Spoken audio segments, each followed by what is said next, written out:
வணக்கம். இன்னைக்கு என்ன செய்தி பார்க்க போறோம்னு கேட்டீங்கன்னா, அண்ணாமலை வெளியிட்ட வீடியோ தமிழக அரசியல் களத்தையே புரட்டி போட்டிருக்குது. திராவிட மாடல் ஆட்சிக்கு ஆப்பு, மீண்டும் ஆட்சிக்கு வரவே முடியாது. அப்பேற்பட்ட ஒரு வீடியோவை தான் அண்ணாமலை வெளியிட்டிருக்கின்றார். எங்கே திருமாவளவன் என்று கதறிக் கொண்டிருக்கின்றார்கள் தமிழக மக்கள். திருமாவளவன் எதற்காக அண்ணாமலை வீடியோவுக்காக தேடுறாங்க அப்படின்னு சொல்லிட்டு நீங்க கேட்பீங்க. அது மட்டும் கிடையாது, கரடியே காரி துப்பிடுச்சு அப்படின்னு சொல்ற மாதிரி இந்த வீடியோவை பார்த்த பிறகு திமுக கூட்டணியில் அங்கம் பெற்றிருக்கக்கூடிய காங்கிரஸ் கட்சியினுடைய முக்கிய தலைவர் ஒருவர் காரி துப்பி இருக்கின்றார். இந்த திராவிட மாடல் ஆட்சியை சமூக அவலங்களுக்கு எதிராக, சமூக சீர்கேடுக்கு எதிராக முதலாளாக குரல் கொடுக்கக்கூடிய ஒரு ஆளுமையாக அண்ணாமலையும் அன்புமணியும் தான் இருக்கிறாங்கப்பா. மற்றவங்களை நம்மளால பார்க்க முடியல. நல்ல வாய்ப்பாக நம்ம கார்த்திக் சிதம்பரம் அவர்கள் கூட திராவிட மாடல் ஆட்சியை பல்லு மேல நாக்கு போட்டு கேள்வி கேட்டு இருக்கின்றார். கூடவே காவல்துறைக்கும் ஒரு வேண்டுகோளும் வச்சிருக்கின்றார். மற்ற கூட்டணி கட்சிகளுக்கு சமூக அக்கறையும் கிடையாது. தமிழகம் நல்லா இருக்க வேண்டும் என்ற எண்ணமும் இல்லை. அவங்களை பொறுத்த வரைக்கும் திமுக தவறுகளை மறைத்து மீண்டும் எப்படியாவது ஆட்சிக்கு வரலாமா அப்படின்ற எண்ணம் மட்டும்தான் இருக்குது.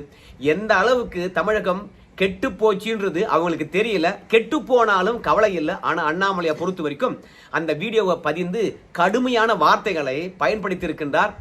என்ன நடந்தது என்று கேட்கின்றீர்களா? அந்த வீடியோவை சமூக வலைதளத்தில் கொடுக்கவே முடியாது. அப்படி கொடுத்தா யூடியூப் ஆனது உடனடியாக டெலீட் பண்ணிடும். அந்த அளவுக்கு ரொம்ப கொடூரமான வீடியோவா இருக்குது. அந்த வீடியோவிலிருந்து சில காட்சிகளை புகைப்படங்களாக நான் உங்களுக்கு தருகின்றேன். உண்மையாக திமுக கூட்டணி கட்சிகள் தான் முதல்ல இந்த ஆட்சிக்கு அழுத்தம் கொடுத்திருக்கணும் இந்த வீடியோவை பார்த்த பிறகு. ஆனால் அவர்கள் அத்தனை பேரும் வாய் மூடிக்கொண்டு இருக்கின்றார்கள். தமிழகம் எந்த அளவுக்கு சீரழிஞ்சிருக்குது என்பதற்கு இந்த ஒரு வீடியோ மட்டுமே போதும் என்பதில் மாற்று கருத்தே கிடையாது. இந்த மாதிரி இன்னும் ஒரு 4 வீடியோ வெளியாச்சுன்னு வச்சுங்களேன், இந்த ஆட்சியை யாரும் எதிர்க்கவே தேவையில்லை. மக்களே வெகுண்டு எழுந்து வீட்டுக்கு போடா என்று துரத்தி அடித்து விடுவார்கள். அப்பேற்பட்ட நிகழ்வு தான் திருத்தணியில நடந்திருக்குது. சரி வாங்க, என்ன நடந்திருக்குது என்பதை பற்றி விரிவாக பார்க்கலாம். அதற்கு முன்பாக மறக்காம நம்ம சேனலை நீங்க சப்ஸ்கிரைப் பண்ணிக்கணும். இந்த மாதிரி வீடியோ உங்களை வந்து சேரும். அண்ணாமலை அவர்கள் என்ன சொல்றாருன்னு கேட்டீங்கன்னா, ட்ரெயின்ல ஒரு 4 இளைஞர்கள் போறாங்க. அந்த ட்ரெயின்ல ஒரு வட மாநில இளைஞர் போறார். அவருடைய பெயர் சுராஜ். இப்படி சுராஜ் போகின்ற பொழுது இந்த 4 இளைஞர்களும் கையில பட்டா கத்தி வச்சிருக்காங்க. இந்த பட்டா கத்தியை வச்சிருந்த ஒருத்தன் இந்த சூராஜினுடைய கழுத்துல போய் கத்தியை வச்சு ரீல்ஸ் எடுக்கிறான். இதை பார்த்த உடனே சூராஜ், ஆஹா நிலைமை தவறி போச்சு, இனிமே நாம இந்த ட்ரெயின்ல போகக்கூடாது என்பதனால திருத்தணியில அந்த ரயில்வே ஸ்டேஷன்ல இறங்கிடுறான். அப்படி இறங்கிட்ட பிறகு இந்த 4 பேர் கத்தி வச்சிருந்தாங்க தெரியுமா, அவங்க சும்மா விட்டுருவாங்களா? அவங்களும் கூடவே கீழே இறங்கியிருக்காங்க. டேய், நாங்க அமைதியா கழுத்துல கத்தியை வச்சு ரீல்ஸ் எடுத்துட்டு போகலாம்னு நம்ம நினைச்சோம். உன்னை ஏதாவது துன்புறுத்தணுமா? ஒண்ணுமே பண்ணல இல்ல. ஆனா ஏண்டா நீ கீழே இறங்கி ஓடி வந்த? உன்னை அடிச்சுமா உதைச்சுமா அப்படின்னு சொல்லிட்டு அவங்க கேட்க, பிறகு அந்த சூராஜ அந்த 4 பேரும் கத்தி வச்சு மிரட்ட தனியான இடத்துக்கு அழைச்சிக்கிட்டு போய் இந்த 4 பேரும் கத்தியால அந்த வடமாநில இளைஞர், குறிப்பா மகாராஷ்டிராவை சார்ந்த சூராஜ் அவர்களை வெட்டுறாங்க. தலையில, காதுல, கழுத்துல, கையில, காலில் எல்லா இடத்திலும் ரத்தம் வருகிறதா என்று பார்க்கின்றார்கள். அதுல வீடியோ எடுக்கிறவன் சொல்றான், டேய் எல்லா இடத்திலும் ரத்தம் வந்துச்சா, இனிமே போதுண்டா அப்படிங்கிறான். இதுக்கு மேல வெட்டினோம்னா செத்து போயிடுவான்டா அப்படிங்கிறாங்க. ஆனா அந்த கொடூர காட்சியை பார்க்கின்ற பொழுது அவன் கண்டிப்பா இந்த வெட்டுக்கெல்லாம் எப்பயோ செத்துட்டு இருப்பான். ஆனா மயக்கம் அடைஞ்சு விழுந்து விட்டான். பிறகு இவங்க வெட்டிட்டாங்க, ரீல்ஸ் எடுத்துட்டாங்க. இந்த பசங்களும் அந்த ரீல்ஸ் எடுத்து சமூக வலைதளத்துல விட்டுட்டாங்க. அங்கிருந்து கிளம்பி போயிட்டாங்க. ஆனா சூராஜை பொறுத்த வரைக்கும் படுகாயம் அடைந்து அங்க மயக்கம் அடைந்திருக்கின்றார்கள். அந்த பகுதி மக்கள் என்னடா இங்க முணுகல் சவுண்டு கேட்குது என்று பார்க்கின்ற போதுதான் ரத்த வெள்ளத்துல அந்த சூராஜ் அவர்கள் மயங்கி கிடைக்கின்றார்கள். சோ தமிழகம் எந்த அளவுக்கு போயிருக்கு பாருங்களேன். இந்த சமூக சீர்கேடை தமிழக மக்கள் எப்படி ஏற்றுக்கொள்வார்கள்? அண்ணாமலை அவர்கள் என்ன சொல்றான்னு கேட்டீங்கன்னா, திமுக ஆட்சி இந்த தமிழகத்தில் வந்த பிறகுதான் கஞ்சா புழக்கமும் சிந்தட்டிக் ட்ரக்ஸ் என்று சொல்லப்படுகின்ற மெத்தபெட்டமின் போன்ற, அபின் போன்ற, பிரவுன் சுகர் போன்றவை எல்லாம் தங்கு தடையின்றி கிடைக்கிறது. அட தங்கு தடையின்றி கிடைத்தாலும் பரவாயில்லை, இந்த இளைஞர்கள் கையில கிடைக்குது. எப்படி கிடைக்கிறது? இத்தனைக்கும் இந்த இளைஞர்களுடைய வயதை பார்க்கின்ற பொழுது சிறார்கள் என்று சொல்றாங்க. சிறார்கள் என்றாலே 17 வயது இல்லைன்னா 18 வயதுக்கு கீழே இருக்கக்கூடியவங்க. ஆனா இந்த பசங்களுடைய வயதை பொறுத்த வரைக்கும் 15 தானாம், 10ஆவதே தாண்டாதவங்க. ஆனா தலையில மொத்தமாக டையை அடிச்சுக்கிட்டு ஃபுல்லா கஞ்சா போதையில வடமாநில அந்த இளைஞரை மடக்கி கத்தியால வெட்டி ரீல்ஸ் எடுக்கிறாங்கப்பா. தமிழகம் எந்த அளவுக்கு சமூக விரோதிகளுக்கு அடைக்கலமா இருக்கிறது. சமூக விரோத செயல் செய்கிறோமே, இதன் மூலமாக காவல்துறை என்ன பண்ணும் என்ற பயமும் இல்லை. அதுலயும் பாருங்க, இது தெரியாம நடந்த காலங்கள்லாம் போய் நாம வெட்டுறோம், ரத்தம் வருது, அதை எடுத்து வீடியோவாக சமூக வலைதளத்திலே போடுறோன்ற அளவுக்கு இந்த ஆட்சியில எங்க பயம் விட்டு போயிருக்கு பாருங்க. ஏதாவது பயம் இருக்குதுங்களா? எந்த பயமும் கிடையாது. அப்புறம் இதை பார்த்த அடுத்தடுத்த இளைஞர்கள் என்ன பண்ணுவாங்க? இதுக்கு அண்ணாமலை அவர்கள் என்னென்ன காரணங்களை சொல்றாருன்னு நம்ம முதல்ல பார்க்கலாம். முதல்ல இந்த ரீல்ஸ் எடுக்கின்ற மோகம் இருக்கு தெரியுமா, அது இல்லைன்னா உயிரே வாழ முடியாது என்ற நிலையில இளைஞர்கள் மாறிட்டாங்க. இதை தடுக்கணும். ரெண்டாவது என்ன சொல்றாருன்னு கேட்டீங்கன்னா, இந்த இளைஞர்களுக்கு எப்படி கஞ்சா போதை கிடைக்குது. மூன்றாவதாக ஆயுதம் வச்சுக்கின்னு திரிவது பெருமையாக கருதுகின்றார்கள் இந்த இளைஞர்கள். இப்படி ஆயுதம் வச்சு திரிவது பெருமையாக நினைக்கின்ற அளவுக்கு இந்த சமூகம் எப்படி சீரழிஞ்சது. ஆயுதம் வச்சு திரிகின்ற பொழுது இந்த காவல்துறையோ இல்லை இந்த அரசாங்கமோ நடவடிக்கை எடுத்திருந்தா இன்னும் ஆயுதங்களை கையில் வச்சிருந்தா அவள் தாண்டா நம்ம கதையே முடிஞ்சிடும் என்ற அளவா நினைக்கணும். போதை போடுவது பெருமை, கையில் ஆயுதம் வைத்து சுற்றுவது பெருமை, மூன்றாவது போதை போட்டு ஆயுதம் எடுத்து வெட்டி ரீல்ஸ் எடுத்து போடுவது பெருமை. இப்படியெல்லாம் ஒவ்வொன்றா பெருமை என கருதுனால தான் இன்னைக்கு ஒருத்தருடைய உயிரானது ஊசலாடி கொண்டு இருக்கிறது.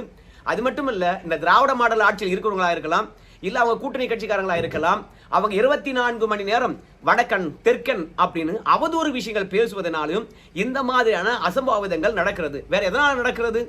சோ காவல்துறையை பொறுத்த வரைக்கும் ஒரு காலத்துல எந்த அளவுக்கு கண்ணியமா இருக்கணுமோ அந்த அளவுக்கு கண்ணியமா இருந்தது. ஆனா இன்னைக்கு திராவிட மாடல் ஆட்சிக்கு ஒத்து உதுகின்ற அடிமை சாசனம் செய்யக்கூடிய இந்த வேலையை தான் காவல்துறை பார்த்துட்டு இருக்கிறது. ஸோ திராவிட மாடல் ஆட்சியை பொறுத்த வரைக்கும் கஞ்சாவை கட்டுப்படுத்த வேண்டும் என்று நினைக்கிற பொழுது திமுக காரனே கஞ்சா வச்சு வித்துக்கிட்டு இருக்கிறான். அப்புறம் இந்த மாதிரி கொடூர செயலை எப்படி அவங்களால தடுக்க முடியும்? கொஞ்சம் திமுக காரங்க யோசிச்சு பார்த்தாங்கன்னா, நம்ம ஆட்சி வருகின்ற பொழுது இந்த மாதிரியான சூழ்நிலை இருந்ததா? தொடக்கத்தில் இல்லையே. ஆனா திமுக ஆட்சி வந்த பிறகு ஏன் இந்த மாதிரி போதைப் பொருள் புழக்கமானது அதிகரிச்சுட்டு, ஏன் வன்முறைகள் அதிகரிச்சுட்டு, ஏதாவது தங்களை ஒரு சுய பரிசோதனை செய்து கொண்டார்களா? அமைதியா இருந்த மாநிலம் இன்னைக்கு வன்முறை காடாக கொலை காடாக மாறி இருக்கிறது. இதுக்கு யார் காரணம்? இந்த மாதிரி தவறு செய்கின்றவர்கள் மீது கடுமையான நடவடிக்கை எடுத்திருந்தா, இல்ல காவல்துறையானது கண்காணித்திருந்தா இந்த மாதிரி செயல் நடக்குமா? என்ன திருத்தணியில மட்டுமா இப்படி நடக்கிறது? இந்த மாதிரியான பட்டாக்கத்தி வச்சுக்கிட்டு ட்ரெயின்ல பயணிப்பது ஒரு நாளா 2 நாளா?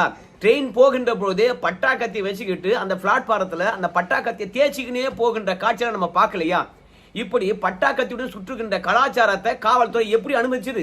திராவிட மாடல் எப்படி இதெல்லாம் ஏற்றுக்கொள்ளுது? மக்கள் மீது அக்கறை இருக்கிறதா? ஆவுன்னா வடக்கன் தெற்கன் இல்ல பிஜேபி இப்படியே திசை திருப்புகின்ற அரசியலே செய்து இன்னைக்கு ஒட்டுமொத்தமாக தமிழ் சமூகமே சீரழிந்து விட்டு இருக்கிறது அப்படின்னு அண்ணாமலை குறிப்பிட்டிருக்கின்றார். நம்முடைய அன்புமணியை பொறுத்த வரைக்கும், ஏப்பா நதிகளை மீட்போம் என்று 100 நாள் நான் நதிகளை தேடி நடைப்பயணம் போனேன்.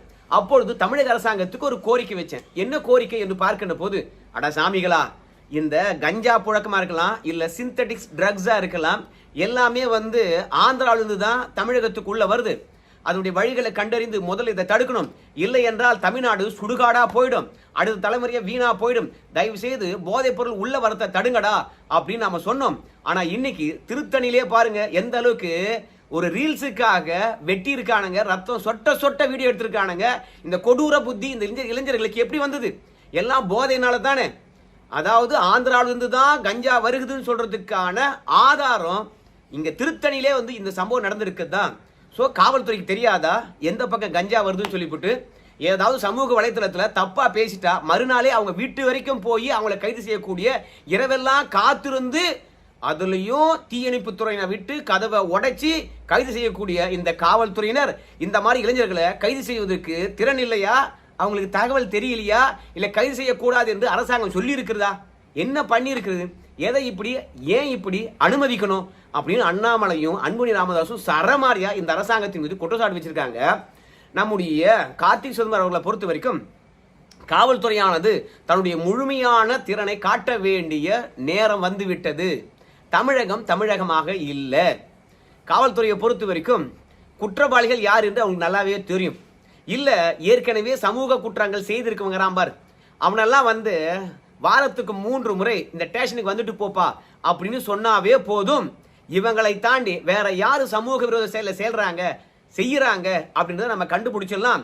அதனால காவல்துறையை பொறுத்த வரைக்கும் களத்துல இறங்கி தன்னுடைய வேலையை ஒழுங்கா செய்யணும் அப்படின்னு சொல்லிவிட்டு, அரசாங்கத்தை பொறுத்த வரைக்கும் காவல்துறைக்கு ஏகப்பட்ட வேலையை வச்சிருக்குது.